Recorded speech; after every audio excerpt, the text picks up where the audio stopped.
Hi hello, మా ఇంట్లో అందరికీ ఫీవర్ అని చెప్పాను కదా. మా హస్బెండ్కి అయితే తగ్గిపోయింది, మా కీరాకి నాకైతే ఉంది. నా వల్ల అవ్వట్లేదు అసలు ఏం చేసుకోవడానికి కూడా. మా అత్తమ్మనైతే వచ్చింది, మా అత్తమ్మ వచ్చేదాకా అసలు నాకు తెలియదు. అయితే తినడానికి పప్చార్ చేయమన్నాము, కొంచెం ఫేవరిష్గా ఉంది కదా, టేస్టీగా పుల్ల పుల్లగా ఉంటుంది అనేసి అయితే పప్చార్ చేస్తుంది. ఎప్పుడు మా దగ్గరికి వచ్చినా కూడా మా అత్తమ్మని కిచెన్లోకి రానివ్వను, ఎందుకంటే నిలబడి చేయాలి కదా. సో అందుకనేసి ఆమెకి చేత కాదని వద్దని చెప్తాను. ఫైనల్లీ పప్పుచారు అయితే చేసేసింది, చాలా టేస్టీగా ఉంటుంది. ఫీవర్ వచ్చినప్పుడు ఇలా పుల్ల పుల్లగా తింటే నోరుకి కొంచెం టేస్టీగా ఉంటుంది.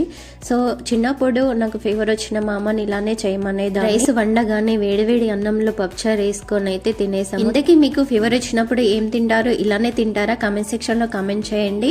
మా బాబుకి మళ్ళీ ఫీవర్ వచ్చేసింది, టెంపరేచర్ చెక్ చేస్తే 100 ఉంది. బ్లడ్ టెస్ట్ కి అయితే ఇచ్చేసాము, రిపోర్ట్స్ ఈవినింగ్ వస్తాయి అన్నారు. సో మళ్ళీ హాస్పిటల్ కి వెళ్ళాలి. నా వీడియోస్ ఎలా ఉంటున్నాయో కామెంట్ సెక్షన్ లో కామెంట్ చేయండి. Like and subscribe.